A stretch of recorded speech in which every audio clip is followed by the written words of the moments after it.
Welcome, everybody, to my schedule. What time is it? 2:07. Oh, yeah, That's yeah, not too 7 minutes. I'm not really late. I'm just doing more important stuff, which makes it the definition of being late and important, overly self-important. Anyway, sorry, I'm late. I was just setting up the suspension on the E36, and I wanted to get it down on the ground, and I wanted to see what it looked like because I've been working on it for 3 or 4 hours today, and it looks good. Just right. Until I drive down the road and have some banging and clanging, and then I quit and want to jump out of my skin. No.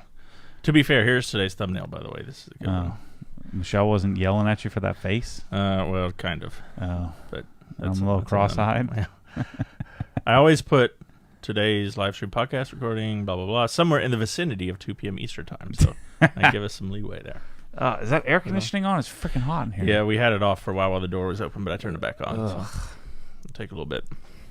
Yeah. Oh, go get the new Viper fans. Yeah. So we got Viper fans coming, which I'm really surprised. I mean, I didn't really want anything to do with it, but then they sent us one. The same guys are making the chairs, and I don't think they're making the fans. They're ordering them, assembling them, and representing them, probably coming from China or something like that. But they're completely variable speed from 20% to 100%, and they're oscillating, wall mountable, stand mountable. They're pretty sick. But we have one. I'm just going to go grab it so I can get a nice cool breeze as I'm doing the podcast. But those, I'm going to put 2 in my garage because what I realize is that when I don't have the air conditioner on, it's hot as balls in there, and I just freaking sweat crazy. So yeah, I'm going to put them up in the corner next to the closets and put a switch on them or something like that. Yeah, they're pretty nice. I like that one a lot. Yeah, I mean, I love the Air King fans. They've been blowing me off for years. I've been trying to get them to let me sell them. They just don't give me the time of day, which is the stupidest thing ever. Nobody buys Air King fans, so other than their probably door-to-door sales from customers, and a lot of my old videos, and they're really super stout. But they are really loud, even the quiet version. So what I like about these is that they're quieter, and they have similar output, and they're quite a bit lighter, so a little easier to mount as well. I don't think they're of the same. They're also not as expensive. They're like half the price. So I'm excited about it. I think they're going to go do well for people's garages. And I told them, they sent me one with the gray with orange blades. I said, I don't want that junk. We want it black or gray. Done. Check. Yeah, the orange was an interesting choice. Yeah, I think it'd be like $300 or $350 or something like that. All right, my WRX channel notes here in the chat that we're matching shirts again. It's been a while since we matched shirts. Yeah, I'm gonna go out there and grab all new shirts after this podcast and with my closet organization. Are you slimming down? Are you going down a size or no? No, I mean I don't. I've never been a large, so no. Oh yeah, I'm just XL. Now I'll just be in the proper XL. Yeah, have a little be room legitimate XL. XL. A little bit, yeah, a little room to breathe. 1.5 XL. Yeah. Let's see. All right, so let me get to a couple questions here from some of our friends on Facebook. Let's see. Steven on Facebook. Hey, Matt and Chris. One part of detailing that is not in the OG store are products for carpet and floor mat cleaning and protecting, including portable carpet extraction vacs. Any plans to add these items? So I know we were talking about vacuums. Probably not. Yeah. So we'll do vacuums. Don't eat cheeseburgers. And so I say we don't really need a carpet cleaner. Maybe we'd add some sort of carpet cleaning. But you don't want to protect fabric because you can't get it out. You only get one shot at that. You can't like polish out your carpet. So you just spraying all that nonsense on the car. At some point it wears off, but it doesn't completely wear off and creates a giant mess. So I wouldn't go there. Did it one time in my life where I bought the Scotch Guard plan, and it's like I'm laying on a rubber couch. It's terrible. I will never do that again. Just throw the couch away after 5 years and get a new one. Now with a frickin' dog, it's going to be throw the couch away in 8 months and get a new one. But we just have that fancy microfiber crap that I had in my home theater that I knew I could protect from the heathens. And now it's right in the middle of the living room, and I know that it's going to be 8 months from now I'm going to be getting a new one with some like outdoor fabric or something. So yeah, so maybe some sort of carpet cleaner, but even then, I don't know. I just get new floor mats. That's what I do. All right, Addison J 2011 on Instagram asked a question after your most recent wash and talk out in the driveway. Hey Matt, do you have any good light solutions for outside in the driveway? Got kind of dark out there. Yeah, not yet, but I'm gonna have to figure something out. So I'm gonna do fixed lighting on the house, that paints the wash area, and I'm gonna try to get it to be 6,500 Kelvin because then the mosquitoes aren't as attracted to that for whatever reason. At least that's what worked really well out of my wash bay. So I'm gonna try to do something like that, but that's gonna be tricky. All right, let's see. I want to get to a couple E36 questions since you were just talking about that from A. Sabet. Matt, since you're in the process of upgrading the sound system on your E36, have you looked into Alpha 1 from BeamerTech in comparison with BAV sound? Anything from BeamerTech is not going in my car, so we can answer that question right there. Yeah, it's just, I don't know. I don't like it. BAV sound to me is soft tone tweeters, and I'm not really upgrading it. I'm just making it work. So putting the Porsche Classic radio in and just some drivers that aren't dry rotted is the plan. And so if you're going to do that, rather than doing OE, doing the BAV sound stuff, which is just really basic and decent sounding enough. All right, NKDKC wants to know, does the Civic, an E36 project, make you possibly want to go back down the road of an air-cooled Porsche? Would love to see an OG 993. Yeah, someday. That's the car I get when I have like a giant garage at my house and I can put it on a rotisserie and build it one step. And then I have a $300,000 budget. Actually, I don't do anything on a budget, do I? But I have an infinite budget, and I don't know. That's something I'll do later in life, I think. But yeah, I think I will. I'd love to do that. All right, we got a question here in the chat about from Brian about the E36. Hey, Matt, hope all is well. I noticed you have started to coat your E36 wheels with CarPro Deluxe wheel coating, but topping with Gliss V2. Mm-hmm. What was the reason to not use CarPro SIC as the topper? I don't know. I know that Gliss plays well with Deluxe, and I've, Gliss to me is super slick. I haven't used SIC, so maybe we'll try it out, but that was the reasoning behind it. And then, sure enough, it certainly answers the questions. I had to remove my wheel weights and move them because they were hitting the calipers, and man, they wouldn't stick at all. They just popped right off. So I had to polish down that spot in order for it to work. Do you have a cup inside of a cup? What's going on here? This is my new cup holder I got here. Why do you have a cup holder on the desk? Because you never know, you might need to hold a cup. But you just took it out of there. Yeah, I put it right back in. No sweating on the desk this way. See. What is that from? It's from the junkyard somewhere, isn't it? No. Oh. I'll tell you in a second. I have a replacement for the box over there today. I put that there. I saw that. For you. Let's see. While we're talking about coatings here, a couple other coating questions. One from Kevin on Facebook. So frustrated. I've applied about 10 different ceramic coatings to find Kamikaze and CSL are my favorite. Mm-hmm. Washed, decon, clay, two-step polish, applied CSL, 2 coats EXO, waited a week, and topped with Bead Maker. Mm-hmm. One misting rain, and the water spots don't come off of the Mini Cooper. No water spot removers worked from Dr. B to Kamikaze. What the heck? Please advise. Shoot. It sounds like you got some bad rain, bro. Mm. Yeah, I don't know. You sure it's rain? You sure it's not from like sprinkler heads or something? Yeah, that sucks. Oh. You got to get graphene, bro. That'll solve all your problems. Graphene fixes everything. Just sprinkle some order some graphene off of Amazon, just straight graphene, and just dump it on the one spot of your car, and as soon as it touches the car, it'll spread across the whole thing. Yeah, I don't know, man. I've been there, had done that. Just seems like sometimes you get bad luck. Where it likely happened is it was probably a kind of a sunny-ish day, and then it missed some rain, and then the sun comes out bearing down on you, and then that's when it happens. Usually rain spots will come out, but yeah, that sucks. What you could probably do is do a light Sonex Perfect Finish and yellow pad, and then just apply another coat of EXO and get a 6 months or 9 months out of it, and then start fresh. But yeah, sorry to hear that. I've been down that road. It freaking sucks. I got water spots on the Tesla. because they freaking testing out the sprinklers when it was next to in the middle of the 95-degree sun and melted some funk on it. So luckily it's white, so they're hard to see. All right, let's see. Thorner89 says, I got 4 doors repainted due to warranty on my F11. In about a month, I'll go ahead and correct and paint the whole correct and protect the whole car. Would you use the same pad/compound combo on the whole car, even on the new paint? Some say you could see a result difference. I think that's a load of crap. The new paint might need something more aggressive. So I think I tend to err on the side of just figuring out a process that works, and then spot treat like some areas that are maybe a little rougher.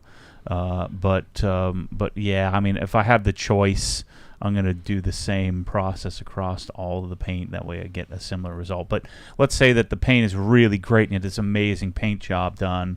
You might be able to just finish it out, with a perfect finish at the end. You might not have to do any correction. And if that's the case, then I think you'll get a result that you'll never be able to see the difference. All right, let's see. We have a question from Rick in the chat. Afternoon, Matt and Chris. What's the recommended temp, dryer setting, and solution to clean microfiber towels? Heard a few different points of view, but prefer to get the OG method. So I don't find it necessary to wash in hot. I do find that if I accidentally I've done it a couple of times, washed in hot, that it seemed like the towels are a little fluffier. But and you should be okay. It's your water's going to be 110-ish, 120-ish degrees and hot. It probably doesn't even, by the time it fills up, it's probably some number less than that. I just don't want to introduce heat if I can help it. And so I'm washing on cold, and I'm doing a second rinse cycle. And then the Rags to Riches from P&S, the rag company, is hands down the best detergent to use. Remember that Dreft and Tide Free, and then even Micro Restore, which is a great cleaner, they have a really tough time with modern sealants, these silicon dioxide infused thingies. And so your towels won't last very long. They'll start to become hydrophobic really quickly. And so that's P&S developed this through the rag company P&S together, joint venture. I'm buying it from them, and it's the best cleaner detergent.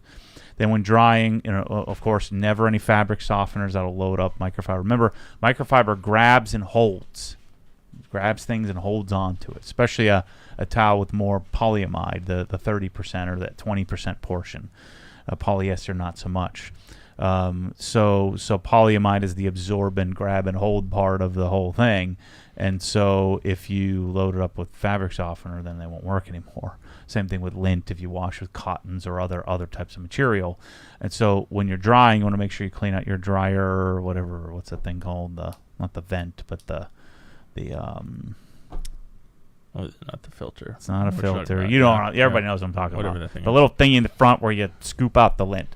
Make sure that's cleaned out pretty decently. And there have even been times when I went and grabbed the vacuum and just sucked it out because it was kind of built up. And what better time to do it than before you're going to dry your microfiber towels? And then wash or dry on. The Speed Queens have a delicate setting where there's option for near dry and dry. So I do delicate and dry, and it stays on low heat. It has a tough time drying like the double sewn, like the gauntlet towels and stuff like that. You have to dry them a bunch of times, but you just don't want to introduce heat because you'll melt the fibers and make the towels useless. So that's the procedure. And we have a couple. Lint trap. Thank as you. The Yeah. 3 out of 4 people say lint trap. Lint catcher is another Yeah. option, maybe. Let's see. From Jason in the chat. Hey, Matt and Chris, are there any plans for a Comet Ultimate package? Yes, there are plans for that one day. If you want to go ahead and create it now, you can email support at Obsessed Garage to help you get it all set up. But yeah, we're gonna have it uniform where everything has the same option set, where it's a basic, advanced, and ultimate, and it'll be much clearer, much cleaner, much simpler a process. Where are we at on that? Tommy's still working away on it. Yeah, we're working on it. It's quite a project. Yeah, and every time we find out one thing, that leads to 10 other things. Let's see. CJ wants to know, do you have a recommendation for storing a Cobra Jet hose if you're not while mounting your pressure washer. Is the Prevost hose holder a good option? Yeah, I think that's what I would do. I think the Prevost hose holder is nice. I'm sure there's some other ones out there that I'm unaware of. I think it's what's called a Prevost PLA. PLAHR. PLAHR, yeah. It's blue and looks nice on the wall, and so yeah, I think that's a great option for mounting any kind of hose without a reel. The other thing to consider is you could get like the Cox little portable reel, that little handheld one. You could consider doing something like that and put like a little whip jumper hose on the end of it. But that's it's going to cost you another $300 to get that set up that way. But yeah, the Prevost hose holder is really nice. It will work really well for that. That's what I would do. From Tomas in the chat. Just got my first order delivered in Costa Rica. Sweet. Being a not-so-early adopter of the press-all bottles was twice the cost, but worth it. I got 1 liter industrial, but I'm convinced I need the households as well. Yeah, the industrials are the best for ergonomics and use. They don't look the coolest, and we haven't figured out labels for those yet. But we're getting they're getting better and better as the iterations come out, and then we're going to start creating different hybrid solutions where we have industrial sprayers and household bottles, and but you'll notice that when you use the household bottle, it's not as ergonomic as the other. But we're getting closer. I mean, I would guess that by first quarter next year we'll be wholesaling those bottles. We'll have warranties attached to them and all of that stuff. So. We're getting closer to when we get the building up north done. We'll be jam packing that place to the ceiling filled with bottles. We're going to be bottling a lot of different things in them as well. So that's part of the plan. So thank you, Tomas. I saw your package go out the other day, actually, to Costa Rica. That's awesome. And I think pricing will probably come down a decent amount as we increase volume. Ricardo says, when will the Cox hose reel in blue be back in stock? First week of June is when we get our next order, Ricardo. Our last one just went out today, actually. But you can back order it. Yeah, you can order it. And, as soon as it comes in, we'll get it to you. Yeah, I mean, that's unfortunately for the world, those are the state of affairs, is that just like nothing is available. We had a major supply-demand issue and or a major supply issue because of pent-up demand, and that's going to continue. And so at some point they'll catch up. In fact, some companies will probably go bankrupt because of it. But you definitely want to just get your spot in line these days. Don't complain. Don't start crying. Don't start asking every time. Every time you ask, it means your orders are going to be held up slower. So you just place the order. Like I've done it with several things in my house. Like a lot of the fixtures, like the plumbing fixtures, we just placed the order, paid the money, and just sat and wait.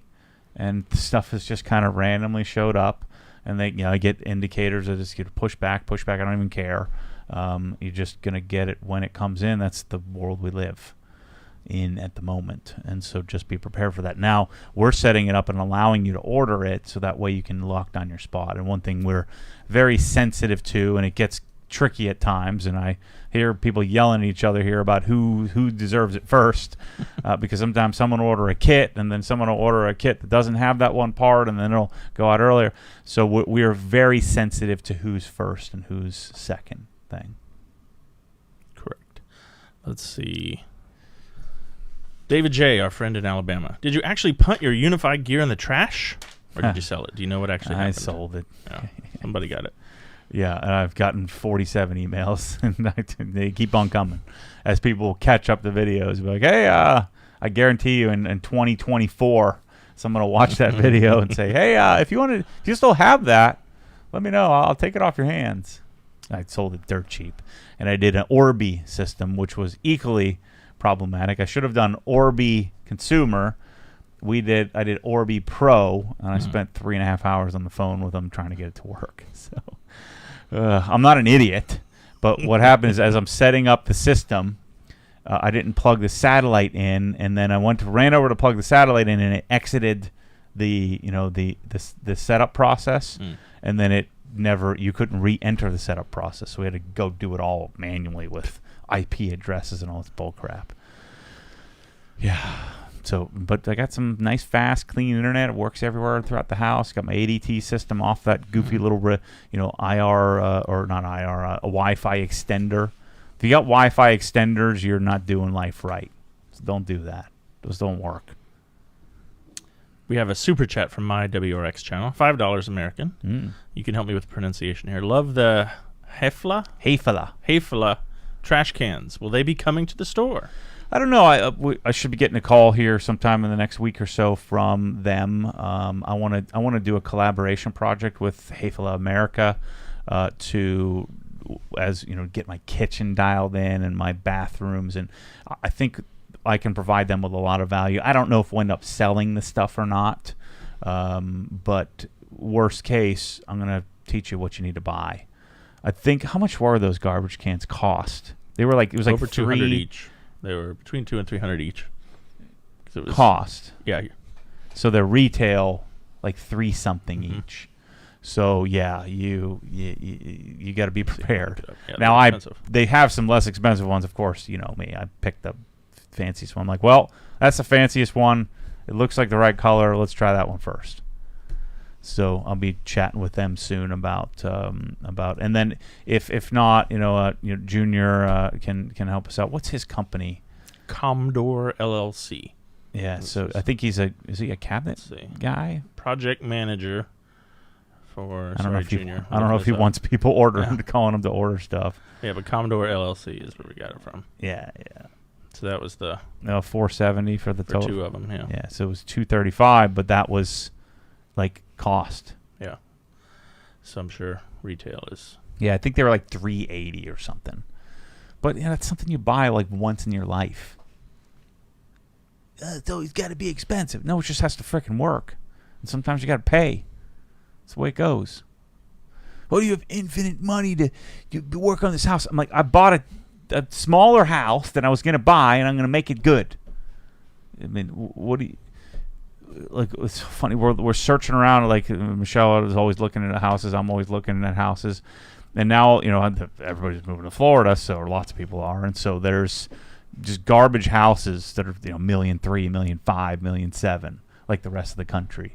And you look in there, like, the house is $1.7 million, and they've got a GE base, flat top electric stove. Like, and you want $1.5 million? You should be chopping your countertops in half, getting yourself a Dacker or a Wolf or something, and don't buy Viking, but something like that. That's freaking awesome if you're going to if you have $1 million house, for gosh sakes. It's just nuts to me that I don't know how people live this way with all this basic bullcrap in these expensive homes. There's no way I'm going to buy a house unless I buy another house and have to spend $200,000 to make it good. And so I'm making this house good. No budget. And it'll be a nice house. And I'll either keep it and rent it or I'll sell it and lose a bunch of money. But I'm living there, so I'm going to make it great. So stop your crying just because you can't do it. Why are you spending all this money? It's freaking my house. That's why. Doing the world a solid by showing you some different options that are sweet. Wait to see the water system that, I put a call out there. I don't know if you watched that video, but I put a call out to say, hey, all I'm finding is garbage, from Lowe's. Like, what did I find? There's like an Amazon special. I forget what company that is. And there's a Brio, same one that make the little, little thing you used to have in your fridge that you fill up. I'm like, I don't want to spend money, but it's $200. I'm like, there's no way this thing's any good. And so people sent me, was it Elker Water Systems? They're like $8,000. I'm like, well, I don't know when I'll go to that. And then the other thing that I'm going to try to get, it's not Elker, it's L something. They'll tell us in the chat here. Yeah, and then the other is Hydro something by Zepp. Zepp Hydro. This is going to freaking change your life. 1P. No, 1P. Yeah, not Home Depot Zepp. I don't know what that is. I think it's Zepp Hydro. It's a fancy name for Zephyr Hills bottle. No. Oh, shoot. It's not Zepp. Crap. What is it? Hydro sprayer? No. It's like a faucet. So get this. You put a little box. It has like a 0.2 micron, whatever, charcoal filter or something like that. Some fancy filter. But it has, you put a faucet in. and you can put like a little. They have like this little puck thing that becomes your drain. You don't need to, you don't have to do it in your sink. So you put this box. It's like a, let's say 14 square, and then it provides you with the option of boiling water. Oh yeah, I saw that. See it? So if you, if you're doing mac and cheese, like you don't have to boil the water, just boom, just right out of the tap. Other option for freezing cold, delicious filtered water, and then the kicker, sparkling water. Oh my! Yeah, sparkling water on demand. Yeah. What is it? LK. LK. Yeah. So they make a lot of like fancy crap. They got water fountains for school. Yeah. You can get one of these. So I like professional grade. Stop so at the water fountain. We're going on to your way professional to the grade. What's it called? I've got it in my email here. Let's see if anybody. But here's my rub with the universe. Crap! You deleted Hydro Tap by Zip, not Zep. You freaking idiot. There you go. Rob in the chat nailed it. Thank you for your interest in Hydro Tap. Let's see. I didn't delete There it. are 4 styles for residential use. I Click should've through deleted our it. residential brochure. Prices range from $41.38. That's not $41. That's $4,138 to $6,005, depending on style, finish, and functionality. Oh. Product specification sheets are available for download at the U.S. site and the product design. Regarding installation, all our units require 110 to 120, 60 hertz, 15 amp power supply with a NEMA 515 plug within 3 feet of the unit. In addition, all units require a plumbing drain for sink or drain font, they call it. It's called a font. It's like a little puck. See that thing? Yeah. That's the freaking coolest thing ever. So that's what I want right there on the left. Nope, in the middle. This one. Now they have one. See the scroll down. Celsius. This one, all in one. Yeah. The problem is it doesn't name. have a. I don't think it does. It have like a pull down? I don't think it does. This little thing. Yeah. No, the head where you pull down and spray your dishes and stuff. So I don't think I could do that. So I'm going to try to put it below my ice maker. And so I'm going to do. See that thing? It's freaking sick. That's what I want. You could spray your dishes with sparkling water now. That's good. No. I just want to drink delicious water. So we have the filter in the house that at least probably brings it down to like 20 or 30 parts per million. The what is that darn filter? The NOCO citrus-based filter. And so you get that one. What's that? That's called the Arc. Oh, this is the Arc. HydroTap Arc. And then you get the font, which goes underneath it. And so have my nugget ice maker, countertop, font, or HydroTap, the thingy, the Arc, the faucet. All right. And then the font, which is like catches the pee-pee dribble, basically. Okay. And then I can choose delicious cold water, delicious sparkling water, or make some mac and cheese on demand. That's the freaking coolest thing in the world. I mean, it's water. It's like it's like the thing you need the most. So to spend some money, it's kind of like a cell phone. You use this every second of every day. I'm going to use that 50 times a day in my house. So I'm going to sell my pinky finger in order to get that thing. So I'm doing it. Thank you to the gentleman, I forget who it was on YouTube that sent me down this rabbit hole. And so it looks like I can buy it. The trickiest part is like you can't just go buy it. Where to buy? I'm copying Southeastern U.S. Sales Manager Nicholas Lee on this email. He'll be able to answer any additional questions that you have or help you find the closest dealer. Why don't I become the closest dealer? There you go. Let's see in Florida. There isn't one. Yeah. There's no one way down in close. Haines City. That's the closest. But that's not even really a dealer. That's like some weird distributor or something like that. Pinnacle Sales. Yeah. I've been all down this rabbit hole. Like, so how do I buy it now? Why do they make it so hard? You think you'd make it easy to spend 6 Gs. No, they make it hard. You'll protect the distributor. So you get some stupid 50-year-old white guy sitting in an office thinking about going out and doing a few calls, just wasting a product. And they're happy because they sold like 1.1 million last year, and he's going to maybe, by sheer luck of having people like me chase him down, get him to like 1,150,000, and then he can collects a paycheck.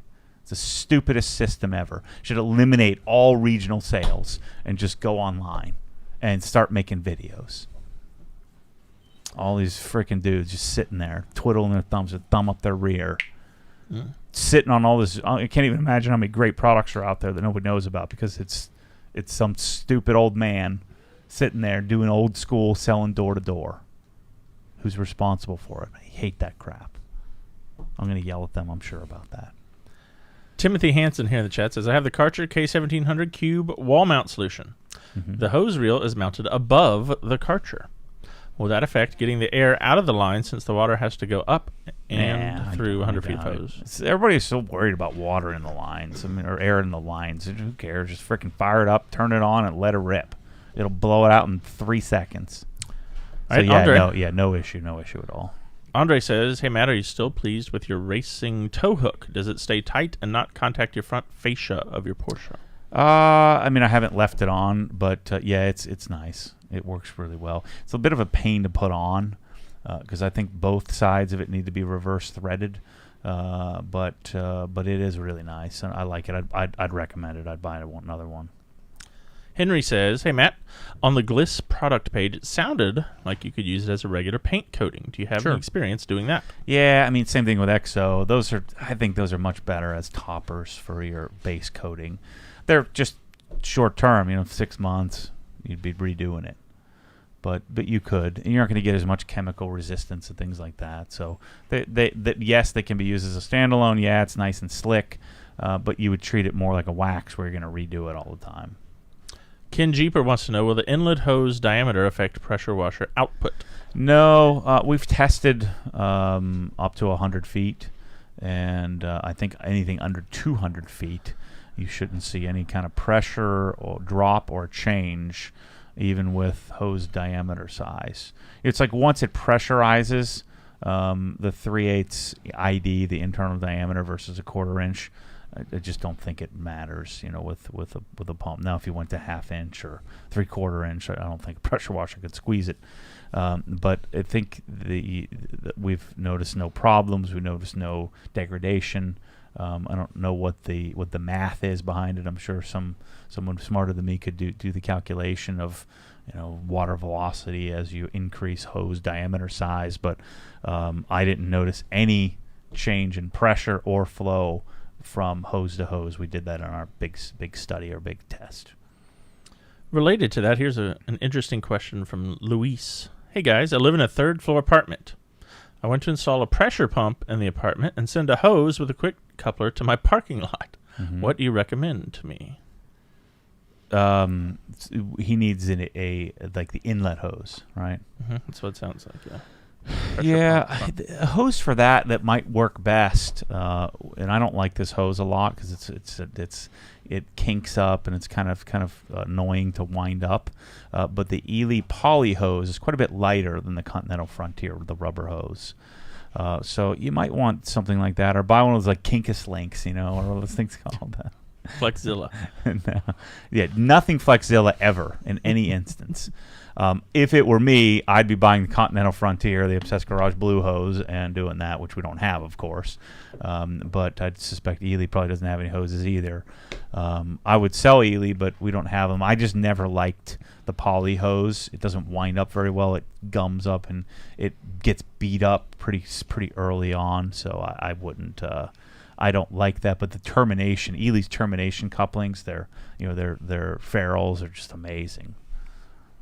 Morgan wants to know, hey, Matt, what's the best bang for the buck, like the active pressure washer, when it comes to the home/garage speaker category? Is it Klipsch or something else? Yeah, Klipsch is nice. The problem with Klipsch in the garage it's a titanium dome horn, so it's like it's already bright in a room with carpeting and drapes. So I just don't like Klipsch in a garage at all. And I'm a huge, long-time Klipsch fan. Now they've become one of the biggest speaker manufacturers in the world, and so their quality is not the same as it once was back in the day when I was selling it. But I loved Klipsch, and you love home theater, and you just rip your face off. Super efficient. You don't need an expensive preamp or amplifier, I should say, receiver. But in a garage, it's just not a good option. What I'm working on, and I sent another jab at them, is SVS. For the garage. Another possibility, if we're doing just music, studio monitors actually do really, really well in a garage. near field studio monitors. That's what I have over here because I don't have any video. As long as you're not trying to do video, it becomes complicated and convert XLR and stuff like that to RCA. You don't want to do that if you can help it. But Cali, I'm trying to convince Cali Audio out of California to let me sell their stuff. And they have some like couple $100 studio monitors, but you need the XLR Bluetooth interface, and you're going to need me to tell you how to hook it all up. So it gets a bit more complicated when you do studio monitors if you want to do wireless solutions like Tidal or the Apple Music or something like that. But we're going to have all those solutions. So my goal would be to have a same thing, basic, advanced, and ultimate. Ultimate would be Dynaudio, likely Dynaudio and audio control, and then we'll work our way down from there. But if you give me some time, I'll solve that problem for you. But yeah, Klipsch is a rough one in the garage. Check out SVS. They're even like their Prime Wireless. I think would be a cool speaker for your garage. All right, our friend Chris Kim says he wants to be able to flush his toilets with sparkling water. Is that an option that comes to? Yeah, but maybe Toto has something. I'm sure it's out there. Yeah. Let's see here. I'm telling you, he's going to want one. I know he's calling his local rep right now for his new house. You got to get one of those, man. It's incredible to have that on tap. Beautiful. He says when you put it in the fridge, first of all, those filters don't work very well, and then it pee-pees all over the front of your fridge. You know what I'm saying? Mm-hmm. So if you have the choice, like in my last house, we just took it out of the tap, but we had a really awesome softener. Even then, I think it would have benefited from having, nugget ice with beautiful, chilled, delicious water. It's going to be amazing. Vicus wants to know, what's the name of the E36 brake pads for Brembo GT kit? I don't know what pads are on they come with the I don't know if they're just Brembo GT pads, but they're the stock street Brembo GT pad, and they're fantastic. I have them on my E92. What other cars have I had them on? What did I do? Oh, the 1M. I didn't do Brembos on the M5, did I? No, that had carbon ceramics already. So yeah, that it just whatever pads come with the Brembo GT kit, they're great. We've got a super chat here from SC1, $4.99. Hey guys, love the house videos. Can we just confirm that Matt is excited for the oven thermometer so he can achieve OG spec brownie temperature? I don't know I don't know how you would do that, but I'm hardcore right now, man. I'm on it. That was another question here. How's the nutrition / weight loss working out thing going? Yeah, it's good. I mean, it's no fun to like do it the right way. As I'm saying for years, I've been want some aggressive, ridiculous solution. So this is the end of the 4th week, and so I'm down 10 pounds right at 10. We'll do another scan at week 5, but I'm up probably approaching 2% muscle mass and down probably 5 to 6% body fat percentage, and so I'm making a transition, and that's not as fun to like see the weight melt off. See, if I did one of my crash things, I would have been down 10 pounds in 3 days. But the great part about this is that Michelle, not my Michelle, but Michelle who's making the food for me, she eats like I eat. She likes what I like. And so she's making exactly what she likes, and so it works out great. I've had 2 things of the 40 things that they've cooked me that I've didn't love, but I could choke it down. One was like an egg white omelet thingy or quiche thingy, and the other was Brussels sprouts. I just dusted those off and punted them in the trash. Yeah. All right, along those same lines from our friend Champagne Chugger on Instagram. Hey guys, Matt, I noticed in the latest Hex vlog you posted your body scan results. Yeah. How accurate do you find the Withings scale? Withings scale. I don't know. I haven't. I meant to do that this morning. Obviously, the weight is accurate. I meant to do that to compare the. You take your socks off and it gives your body fat. I get impatient. I never sit there long enough to give her. I don't want to know. So that'll be interesting. That's a good question. I meant to do that the other night. I know I gave up halfway through standing there. You don't stand there for 12 seconds, and I'm apparently too impatient for that. We got a super chat from Benji Jones here, $10. Happy Friday, Chris and Matt. Noticed in the brakes and suspension install video on the E36, Matt had matching purple gloves. Was this done on purpose, part of Matt's obsessive ways? No. It's somebody sent me a bunch of gloves to test out, and that's just the ones I have left. They're a little small for my hands, but they're not techno-violet gloves, color matched. Let's see. We have a suggestion from Luca, and then a +1 from Dan Pfeiffer. Kinetico RO, reverse osmosis, I guess. I'll have to check that out. Add that to the list. Let's see. The hydro tap sounds good, says Dominic, but we all know Matt wants a Koshimi dispenser so he can drink it out of that. That does sound good. Yeah, I want some delicious sparkling water. Spritz a little lemon in there, man. This is going to be great.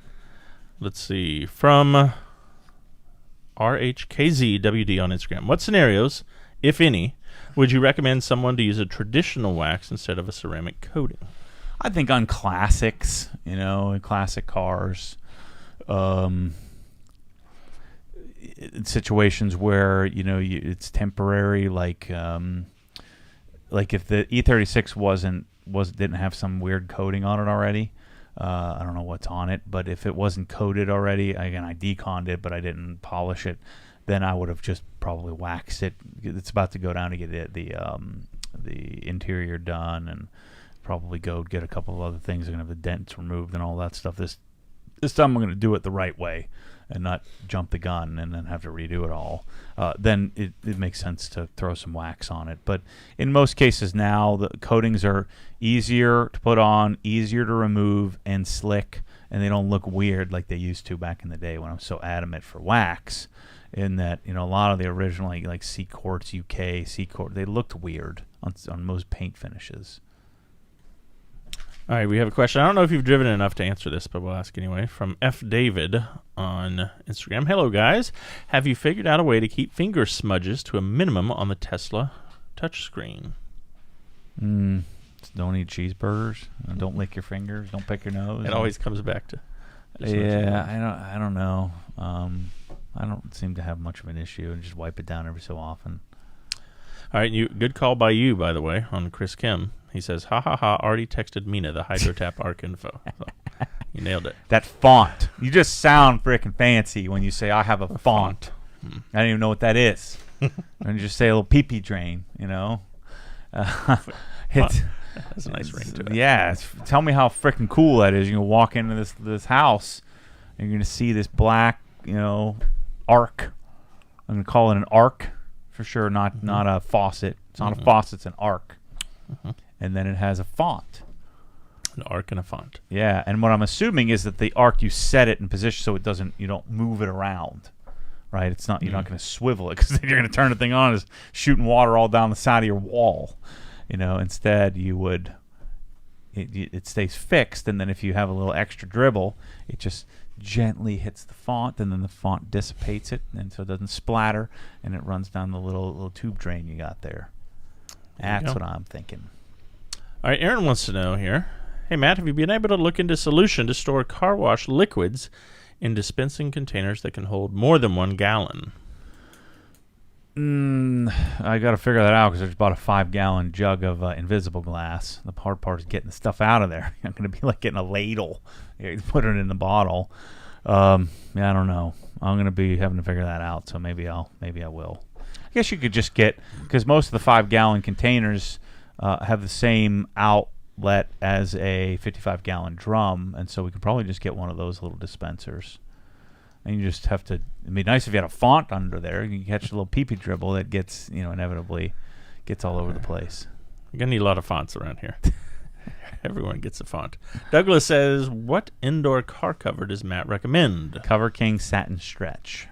Love it. No matter the car. Well, it depends. I mean, Porsche's kind of hard to order aftermarket, so I order the weird-looking Porsche version. They're usually puke yellow. They're terrible, but as long as you don't have a big wing on the back, then I found Cover King's pretty good. So my BMWs. I'm going to get one for the E36 soon as well. Noe wants to know, have you noticed you have more energy since starting the diet? Oh, yeah. Definitely. Yeah. So much better. And I'm coming off my OCD meds. So right now the room is spinning a little bit. But, so I'm going to... that's also going to help me. It's like, working out with those. It's like working out with a mute button. It's like as soon as you get to that, any kind of aggression, like it just shuts you down. And so I'm gonna end up being like remember my old self? I'd be sitting there like Screaming yelling at at yourself. people. Yeah, it's gonna be good. You guys are gonna love it. I'll be picking fights with people on YouTube all the time. It's gonna be great. We have a super chat here from Kyle. Will we eventually be able to buy individual press-all labels? Mainly thinking about if I happen to screw up applying one. Yeah. Yep, All of the above. All the options are coming. We're creating at a pretty record fast pace here of new products and things. That pace is going to speed up even more when Brad gets here and Manny gets here, and then we got some more people coming over for distribution, getting the yarn building, have more room to spread out. So we're going to continue to chase this end-to-end solution for the garage and give people the options that they want. We do have to limit it at times. Just here's the whole thing, and then we'd rather than sitting on it, let's get that to you, and then we'll create some parts and pieces. Like Dyne Audio, I'm sitting on all that inventory, so we need to get those things up in the store and ready to go. If it's something that makes the cut. David wants to know, how is that motion sensor working out on your water closet fan? Do you have to keep waving your hands in the air to keep it on high? No. Hugh, it's if anything, it's a bit too sensitive. So I've dialed them back to run for half a minute instead of 5 minutes because things are running all the darn time. They're a little louder than I thought they would be at 30 CFM. It's a little annoying. Like you can tell they're on. I wanted it to be like silent. So I don't know. I guess still got some more tweaking to do. One of them just doesn't work. It's just humming on 110, just firing on 110 CFM the whole time, and I can't figure out how to. I bought a new module to try that. I'm probably just gonna have to replace it. I don't get time to freaking send it in and try to get it fixed and all that crap, and just get another one. Throw the other one away. Deborah here in the chat. We'll go back to this from last week. Following Kyle's super chat, press all labels keep bubbling up for me. Hopefully they come soon. So what was the mixture last week? Was it water and glass cleaner? Yeah. So maybe give that a shot. It's so weird. Like, yeah. So we talked about this last week in that bottles like that you get from any supplier, they're heat treated. They run them through a flame. And then that's how they're designed, so that I guess removes oils and things like that off the bottle, so that way you can, a label can adhere well. Well, these are the same kind of like beyond. These are like professional grade professional. They're like above professional grade, and so we would assume that if they're above professional grade, that then they would stick real easily. Well, the Press-All bottles are porous, and then I don't know if they're not heat treated, and so we've got to figure this out. So.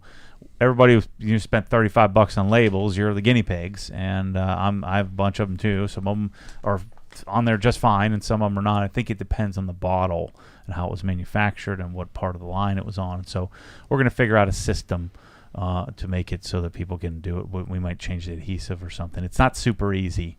You think you just call up the company. We're asking a company that makes a minimum of like 500,000 labels at a time to make us 1,000. And so we're sort of at the mercy of that. But yeah, I mean, I've tried all different methods, and it's just luck of the draw, it seems. All right, we have a detailing question here that I can answer, so I'll take this one. What kind of decon do you use? Dan wants to know. The Obsessed Garage decon, Dan. Available on obsessedgarage.com. Well, that's close. Question could be more than that. No, use a that's what he decon meant. soap. That's what he meant. And then you have using a combination of the Kosh Chemie clay bar with Nanoskin Glide, and then the Nanoskin Auto Scrub, and then doing Optimum Fair-X. Yeah, so go to obsessedgarage.com. Go to the decon page, and everything you need to know is there. There's a decon page just for you, Dan. Oh, and a major rash of people frickin' calling me lately. The old man calling. Hey, I'd like to this Obsessed Garage. Hello. I'd like to order a fitting for my son Joe. So I'm gonna have to change my phone number. Although I did sell a $2,000 credits today. Yeah, I saw that. I can usually tell. I can tell when someone's full of crap or not. And I always like to stick him a little jab in the kidneys. Say, what are you calling me for? Literally everything you need to know has already been published. It's all there. Just read a description, watch one video. 30 minutes of your time instead of wasting 30 minutes of my time. That's way more fun, though. Well, I'm trying to buy it from you. You owe it to me. I don't know, you jack. I just gave you everything you could possibly want. You should pay me double for solving the problem for people, for gosh sakes. I'm not even asking for that. I'm just asking for the little bit of profitability you get on a normal retail margin. So, yeah, people are freaking nuts. The guy called me Sunday. I'm like, what do you want? He's like, oh, sorry. And then I feel bad every time. And I'm like, no. What do you want, man? You got me. So ask me. Well, I got a son, Joe. This is a young man. I got a son, Joe. And I got one of these jumper hoses, but, the jumper hose won't screw on. I'm like, well, it's 3/8. And you're trying to screw it into it's 3/8 male, and you're trying to screw it into an M22 15 millimeter female, male as well. Like it doesn't connect. He's like, well, what do I need? I'm like, so go in the store and look for M22 to 3/8. Oh, can you send me the link? Okay, where's it at? I'm like, just go there. Okay, thanks. I want to order from you. Sure you do. Until you see the shipping, and then he's going to cancel the order and go order from Amazon. People, I got to change. I'm going to start by changing my voicemail, saying, "Look, I get that you're looking for a phone number. We don't have a phone number. We don't have a phone number because we don't need a phone number because I've already answered your question. Now, if you're buying a $12,000 noose bomb, I'll call you back. So tell me what you want to buy. If you're buying a fitting, get the out of here." I'm not calling you back, you moron. You shouldn't call any company for something like that. Anything under $2,000 you should not be calling. That's the way it should be. I hate it when I have to call a company. Just give me the information on the darn screen. I don't need your help. I already know what I want. I already told you what to buy. And I get these DMs all the time in frickin' Instagram. I'm like, oh, what should I get? How about obsessgarage.com? Problem solved. These people are so stupid. What would they have done without the website? They just wouldn't do it. It wouldn't exist. We'd still all be in the Stone Ages of no quick disconnects. We wouldn't have any short guns. So anyway, you're welcome, world. Stop calling me. If your friend says, "Hey, I'd like to call Matt," say, "Oh." Ooh, yeah, you might want to reconsider that because he's going to frickin' murder you.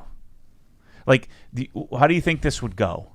So if people called me, even if every day there were like 20 people out of the hundreds of thousands, right, that know about this.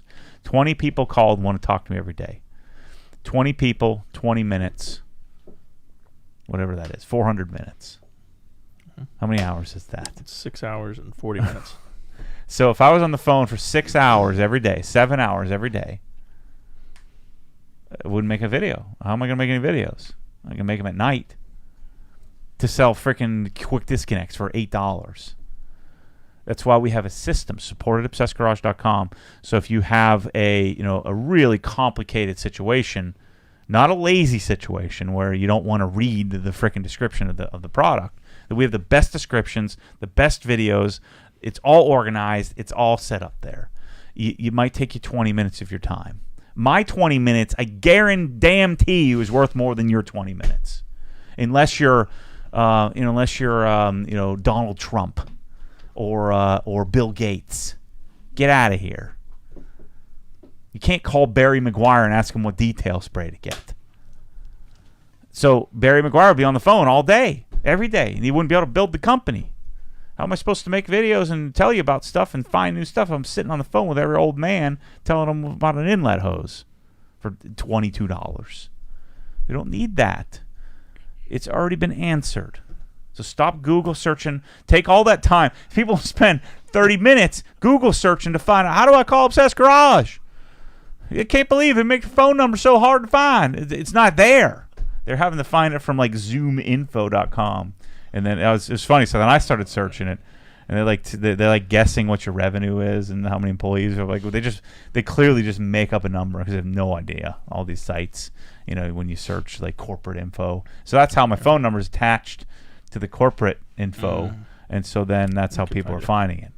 when you Google Matt Mormon Obsessed Garage phone number, it's going to going to these sites that are pulling from Sunbiz. Gotcha. What about you got them O-rings? Get out of here.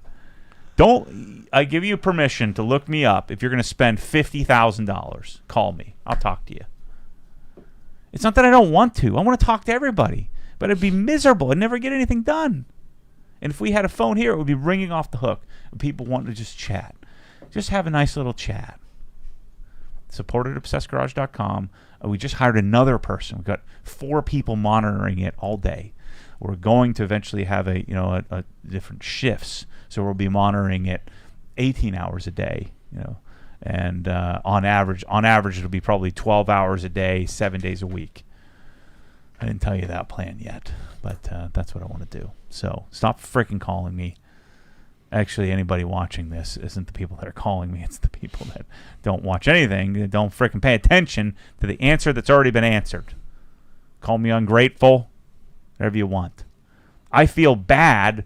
It makes me freaking feel bad because can't call everybody back. And I feel terrible. So if you want to make me feel terrible, you want to make me want to come and kill you, that's how you do it. Don't do it. So anyway, I'm gonna change my message and make it something clever. Hello? What are you calling me for? Don't leave a message. Unless you're one of my relatives. And then especially don't leave a message. Bye. If you want to buy stuff, go to obsessedgarage.com. I appreciate it. So it's not that I'm not appreciative. It's just I'm a realist. And it's just unrealistic. And it's so the amount of people that need to talk on the phone versus the ones that if you don't have a phone number that will have the answer that's already been answered, would save the company $100,000 a year of wasted time. So the few sales that we lose because people aren't willing to go and look the thing up that I already answered for them is, I think, the delta between the amount of people lost that didn't buy because they couldn't call us versus the amount of employees that have to hire. I think that delta is probably in my favor by a significant margin. And it can only work that way because we're not retailing products. We're teaching you everything you need to know about them. But there is an occasional anomaly, and that's what those guys are spending all day trying to solve anomalies. End of rant. Don't call me. We got a couple super chats here. Let's see. From Eric Robinson, who's our friend who does our banners for us. So this might be worth remembering here, Bryce or whoever. You need to look for an adhesive that has air release channels, going back to the press-all labels. Squeegee on the label, squeegee out bubbles, then heat set the adhesive. So there you go. That sounds like an awful lot of work. Well, I mean, if you're going to spend $15 on a bottle and $1 on a label, $1.50 or $2 on a label, I mean, I'd spend some time. Hopefully you only have to do it once every couple of years. That's the plan. So at some point we want to just sell the bottles with the label on it, and then problem solved. Let's see. Dan wants to know, a friend in Minnesota, if we can't call Matt, can you please give out Kyle's number instead? That's a good idea. Then he will never be able to do any garage designs because he'd be on the phone with weird old men all day talking about their cats and how they're thinking about maybe buying a Sunjo someday, and they're thinking of us for the quick disconnects. You have a little common sense. Stop this entitlement nonsense like you're entitled to it. I don't owe you anything. You don't owe me anything. I'm going to provide some value. You are looking for some value, and so you purchase that value. Done. Another super chat here. This one from our buddy Martin, Alligator Window Tent, $4.99. He wants you to transfer your current number to Lewis. That way when they call the old number, they go straight to Lewis. That's a good idea. Yeah. I don't want Lewis bogged down on the phone all day. We won't tell Lewis. Yeah, we call when we have to, when it makes sense, when it's practical. Like, hey, support obsessedgarage.com. I know I'm in the queue. We want to serve everybody. And the problem is every question everybody has is relatively sophisticated. Otherwise it's already been answered. And so we have to work through the queue. But people, I get it. You get impatient. I'm the same way. And you're not sure if anybody's looking at it. Well, know that we're literally working on it all day, every day with a bunch of people. And just hired another person. So, but that way, if we had a phone, we'd never answer it, just like every other retailer. You never answer the phone. Then you get even more mad because then no one's answering the phone or calling you back. We have Michelle M. joining us in the chat here from Lady Lake. Why am I always dying to know what Chris is thinking during these rants? It'll be in the book one day, Michelle. It's in the book. Let's see. Paul from Australia. Ordered a couple of times now and same day shipped by DHL in less than a week to Australia. It's pretty awesome. Arrived on a Saturday whilst in my garage. Was able to wall mount my Crinzla same day. Yeah, DHL is pretty awesome when it comes to Australia. You got to pay for it. I mean, you got to pay for it. It's crazy expensive. You're probably going to get whacked with some sort of duties and taxes. But some things, if you can't get them and you want them, that's what you got to do. That's what we all got to do. I have to do it with some great things that aren't here in the U.S. It's much rarer in the U.S. because we're kind of the hub, but it still happens, and and that's kind of the way it goes. Isn't everybody super rich in Australia anyway? So that's what everybody thinks.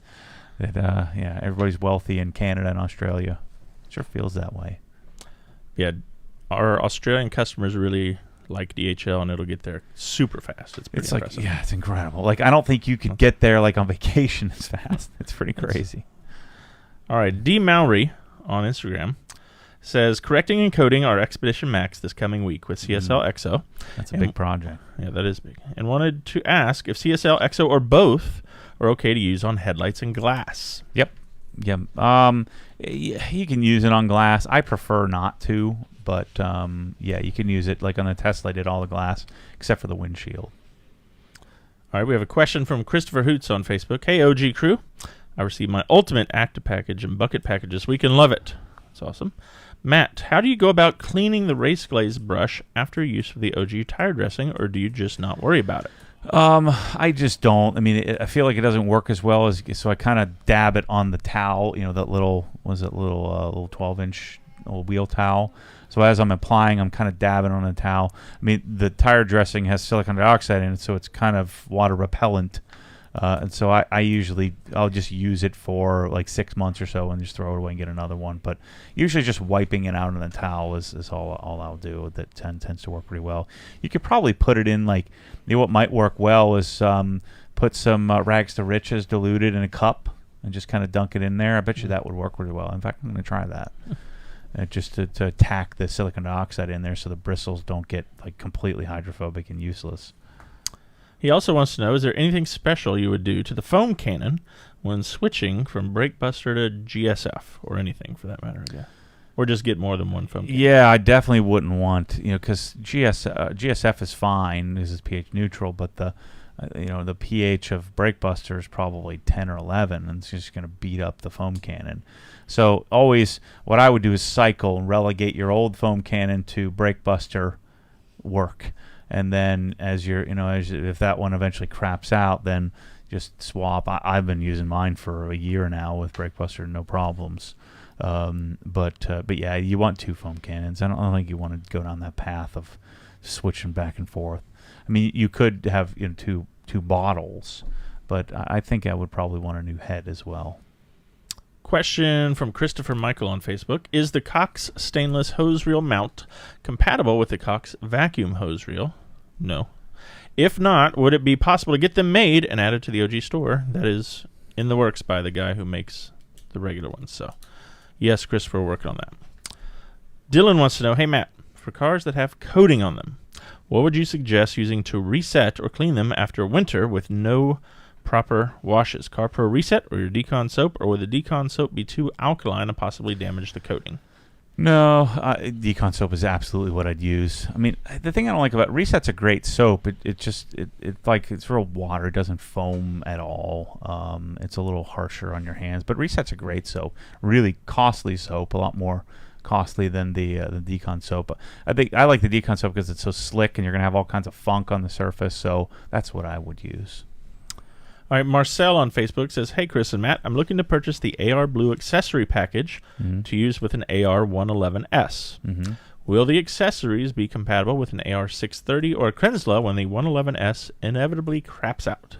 None of the fittings will, or the main fitting, the main outlet fitting will have to be replaced, but all the other stuff should work. Same thing that won't work also are the tips. You'd have to get new orifice, new nozzles.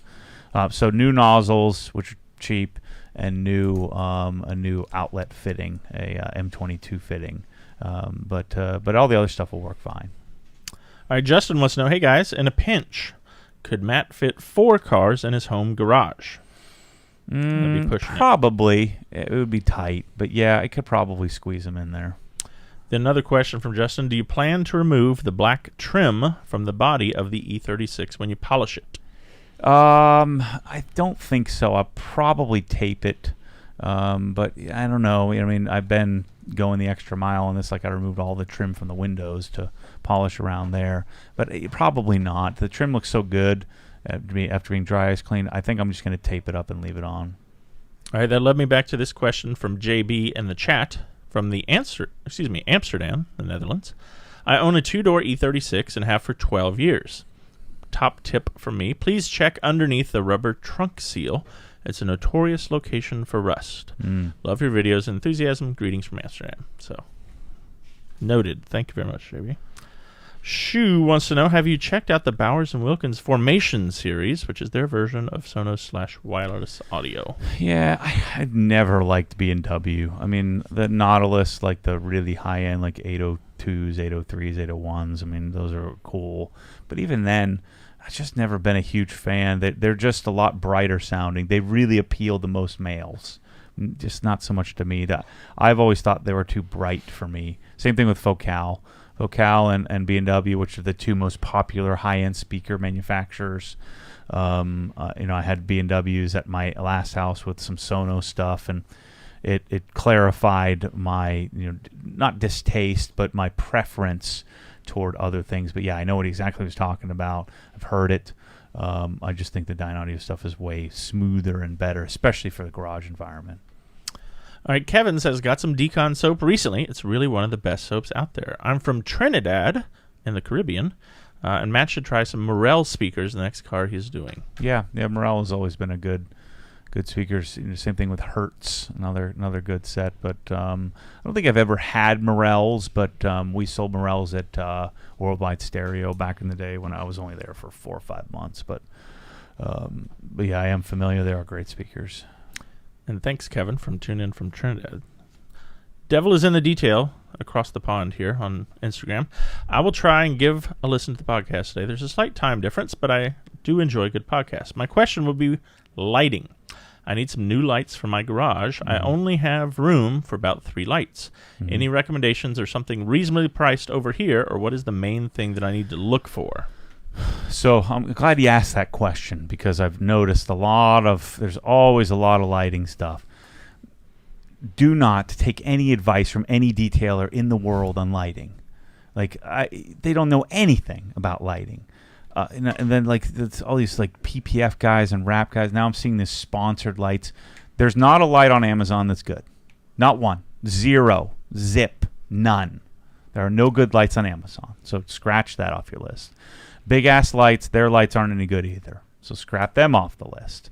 And so you're stuck with, if you're just sort of going in the commercial realm, you're stuck with these, various, Chinese manufactured things. But in the world of lighting, there's some amazing things. But just like we were talking about the Zip, that I was calling the Zep, the Hydro whatever, I've already forgotten the name of it. The good stuff is not talked about because it's held on to by 50-year-old white guys sitting in every region of the U.S. selling to their few customer base.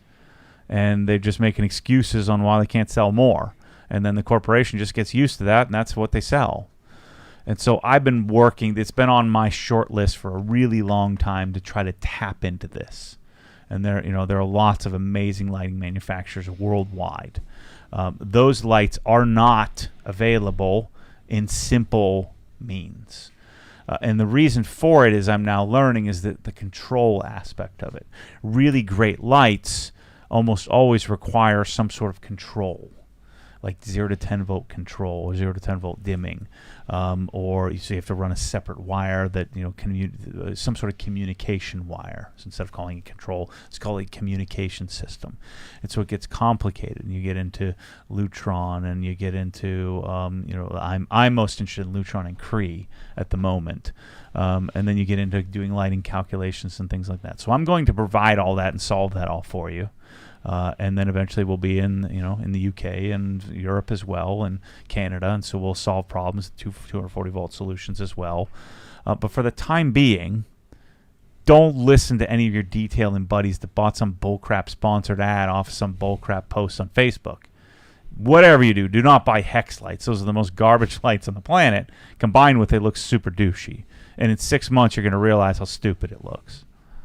Let me paint my ceiling black and then put these crappy LEDs in a hex pattern. That'll be cool. I'm the hex guy. And I don't want anything to do with that crap. So for the time being in the UK, you're going to want to find like a local lighting distributor of some sort and walk in and say, you're going to have to fight them a bit because they're going to want to do a lot less light than you really want.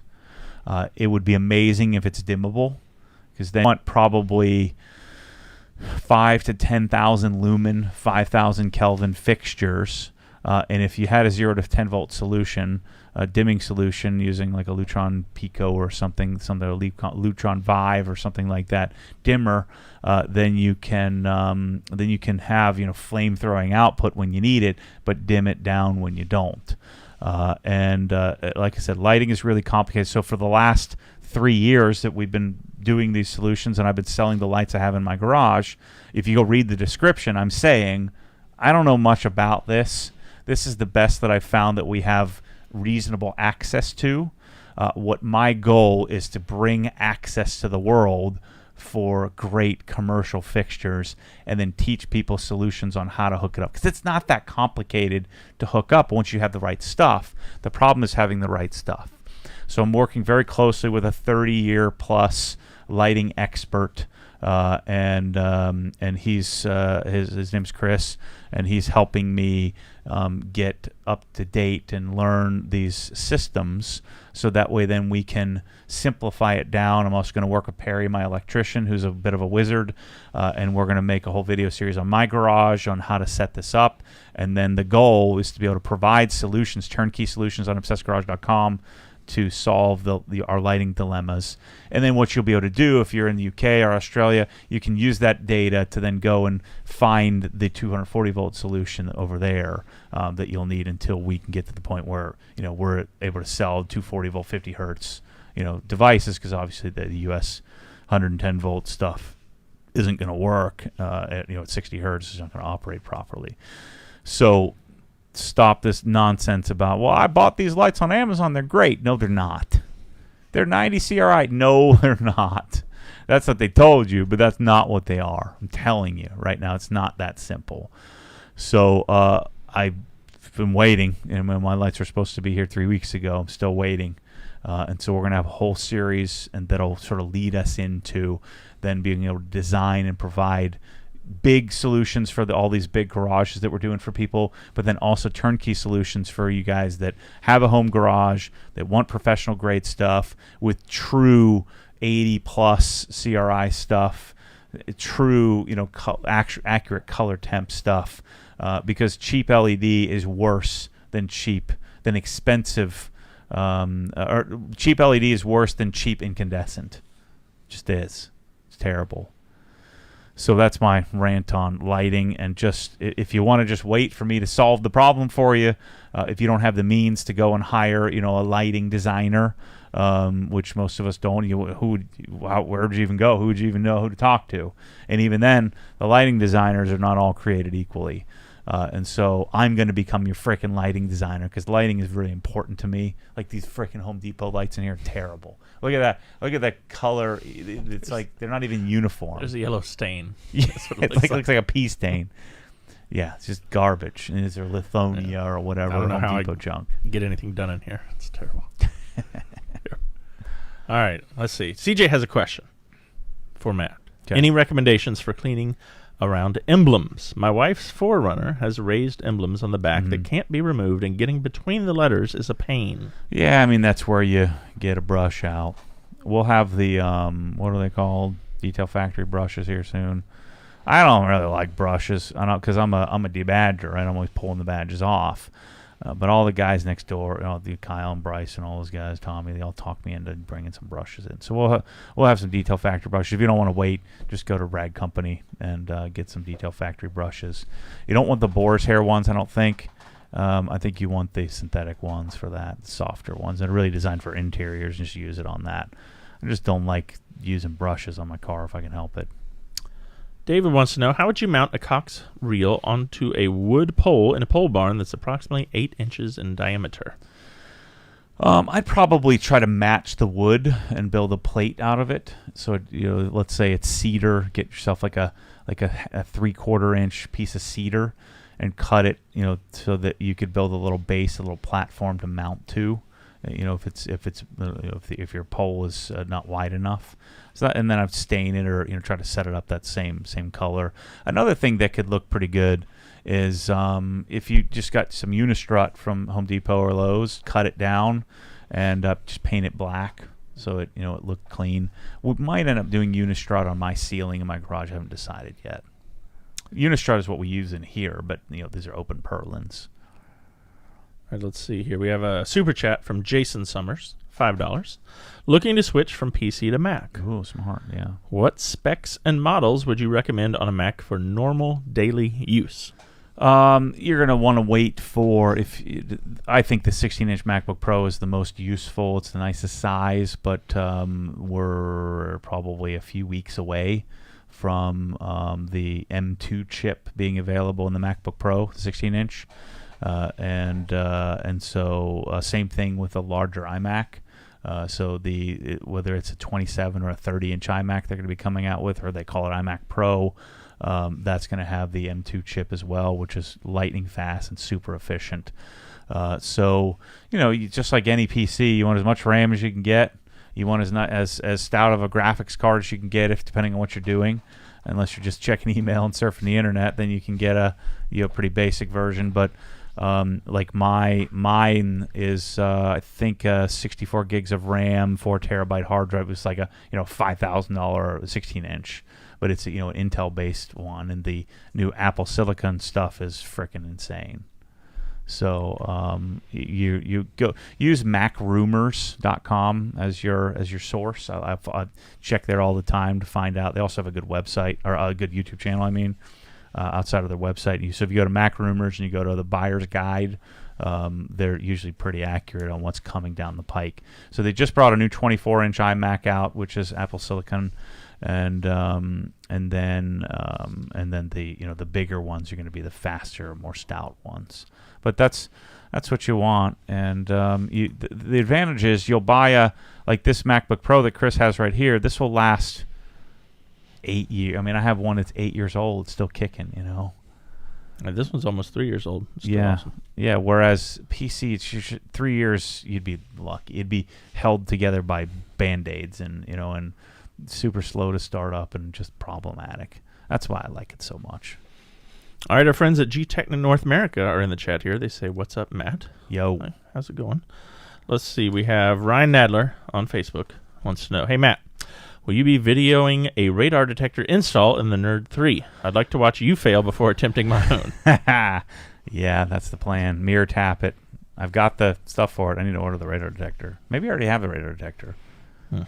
I think it may be in the cabinet somewhere. So, yeah, I'll be doing it. Real Life Riley on Instagram says, "Is there a particular circular polarizer you like for taking car photos?" I used to be all about that, so I had a B. It's B plus W or B and W is what I had. Caseman circular polarizer, Kaesemann, I think it's called. And then I just never used it. So because I was getting into, I was going to start bracketing photos, meaning you would take multiple exposures and then bracket them together in Photoshop. And I realized all I have to do is just set up a freaking handhold. Oh, and I was big on, I had like a remote trigger or shutter because I wanted the videos to be tack sharp. I used to read all the Scott Kelby books, and I'm like, so we need a tripod. I need a really right stuff ball head, and then I had the the little remote control because you want it to be super super sharp, and then I would bracket the photo and I put it together, and then I would compare that to the photo that I did. It took me 3 hours to set it up versus one I just snapped handheld, and with no polarizer and no UV filter, and just shot it 5,000 frames per second or something, 500 frames per second. It just I guess it'd be 5,000. Anyway, yeah. There you go. Not 5,000 frames per second. I forget what I'm trying to say here. You have f-stop. You have shutter speed. 1/5,000th of a second or something like that. Yeah. So I just say scrap it. Save yourself the $280 you're going to buy on a circular polarizer. I used to buy all the lens protectors too. Like you put the little filter on the end. Never messed up a lens ever, so I stopped buying those. And we beat up our cameras pretty well. Rephrase wants to know, would Matt consider painting his garage ceiling tricorn black like they did for the garage giveaway winner? Nah, yeah, that's not my style. Nope.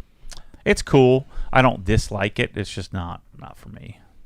Jake wants to know here in the chat, hey Matt, do you have any OG spec cabinet door pulls? Or earlier someone asked about hinges.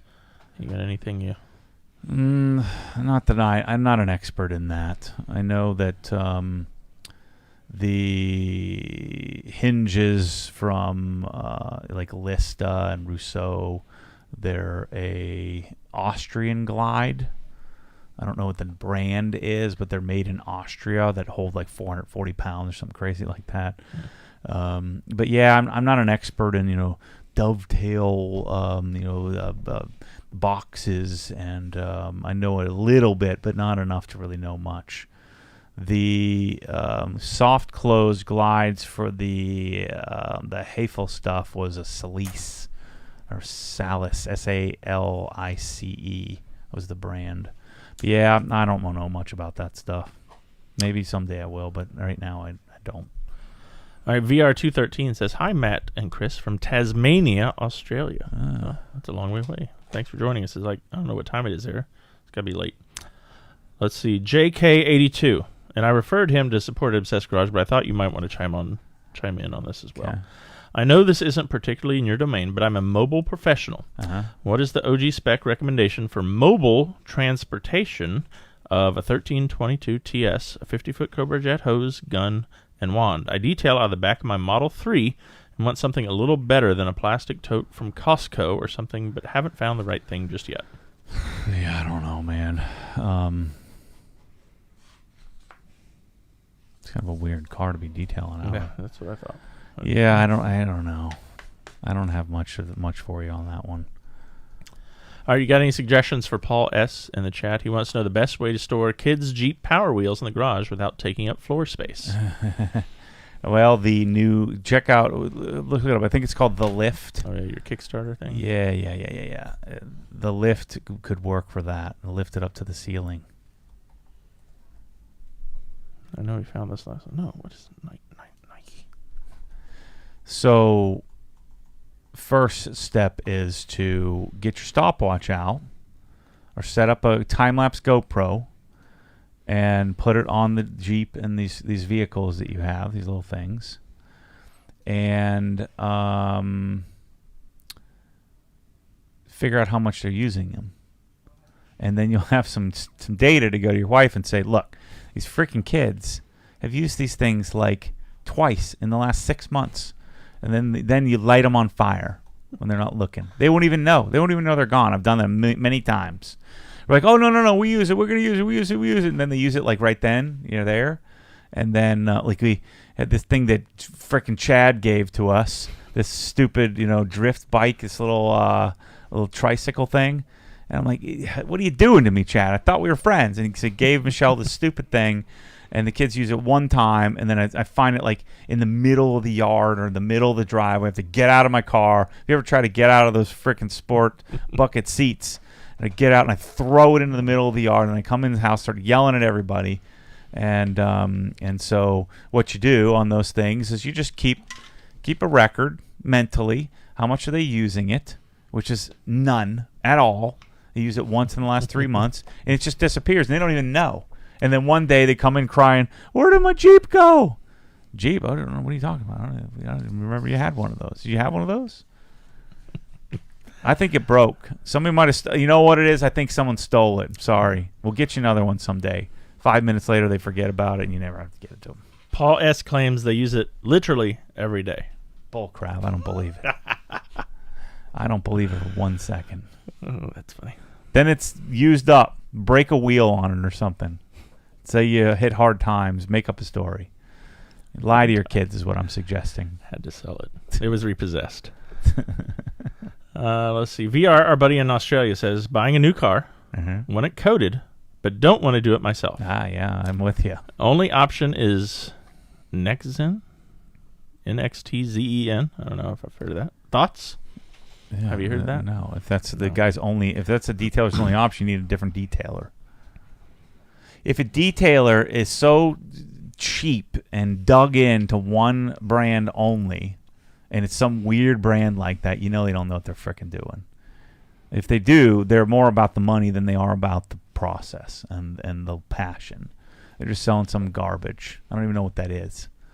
And so, yeah, no. Find somebody. You can find somebody who has, if I was a detailer, I'd have it all, and I'd pick one and say, hey, if you want this or that, you want Ceramic Pro, we got it. If you want this, we can do it. I'm going to talk you into what I suggest, but just have it all. If I was doing that for a living, why not? I don't want to be certified in everything. And I would talk every single company into letting me be certified in everything. Otherwise, I'm just not gonna do it. I'm not gonna detail. I want access to everything. And so that's what I would say. That you gotta find a different detailer. That guy doesn't know what he's doing. All right, we've got a couple final questions here. One from Chad Daniel in the chat. What are your thoughts on the best pressure washer for mobile trailer business detailing, I guess?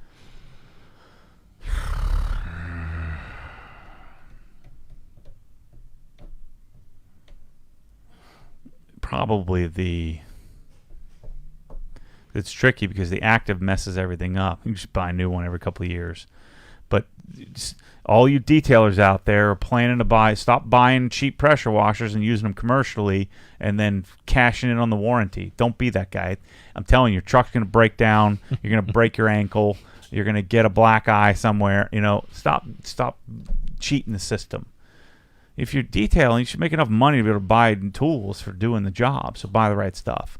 So the active would be a good pressure washer because it'll work on a 15 amp circuit. So it'll work on it'll probably work on like a 3,000 watt generator. But because it has a lot more output than the 1622. But the 1622 is really the mobile. The Krenza K1622 is really the mobile friendly pressure washer. Operates on a 15 amp circuit. It just doesn't have a lot of output. But it's super quiet, super efficient, rebuildable, fixable. Get yourself an extra set of fittings. Get yourself an extra set of an unloader valve, check valves. Get yourself a seal kit. Have all that stuff on backup, on standby. Have yourself some extra orifices, and have them in your van. Have them ready to go. I just couldn't imagine this freaking laziness of not having like all the stuff you need to do your job. It's crazy to me. Like I had like 5 10B2 calculators. I didn't want to have it with me at all times. This is before they had an app. You can't show up somewhere and not be able to run a calculation amortization schedule on something if you're in finance, or doing a quick time value money calculation just in passing conversation. And be like, well, my calculator broke, so I can't do it. So have it legit, have the best stuff available. I was always looking like the 10B2 was not good enough, so HP had a better version. What was it called? The HP 17B, but it was like $100. All these cheapos. I'm like, you freaking idiots are in finance. You can't spend $100 on the thing you use every single day, 100 times a day. Unlike your kids, Power Wheels, where they use it never. See, I was searching here because your picture of it, you posted a picture on my wall like 8 years ago when you got a new BA2 calculator. You're all excited. That's funny. I'll find it later. Shoot. All right, let's see here. OMG T3 Doc, Instagram. Hey, Matt. Love the updates on the house. A few years ago, you did a custom wash cart for Jay Leno's garage. Mm-hmm. In that video, you mentioned the possibility of putting together a custom solution for a cart with a Krensla. I'm working on one myself with all the OG pressure washer stuff in a Milwaukee tool cart. Is this something that's still a possibility? Yes. Yeah, we're going to have all kinds of sophisticated solutions, not this year, but next year and going forward. I've hired somebody that starts January. We'll save that announcement for later, but where we're going to be doing a lot of different fabrication and making some new stuff like that. I want to chase deionization as well, make some better solutions than what's available, and a zillion other things. So yes, answer is yes. I think a cart is necessary, especially after I'm seeing it like in my garage, having to lug everything around. It's annoying. I'm going to put a wall mount solution on, but not a wall mount solution isn't practical for everyone.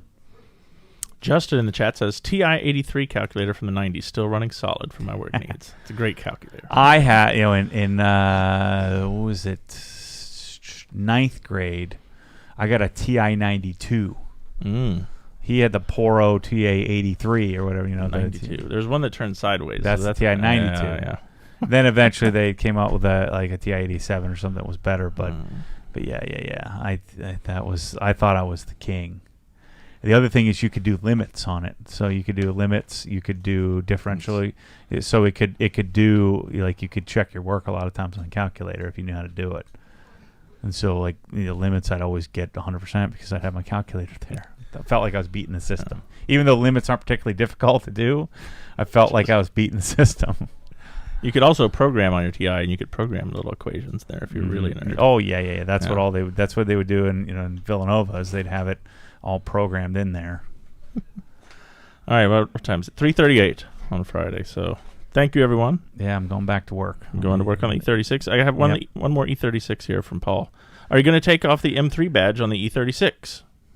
Oh, yeah. Okay. You may also want to change the insulation on the back of your panels under the steering wheel and under the glove box. Give it a whiff and see. Huh, interesting. So more stuff to check out on the E36. Yep. All right, people. See you next week. We'll be back next week. Later. It's hot. It's sweating. Uh-oh. Missed call from what looks to be somebody wanting a question on it. Quick this.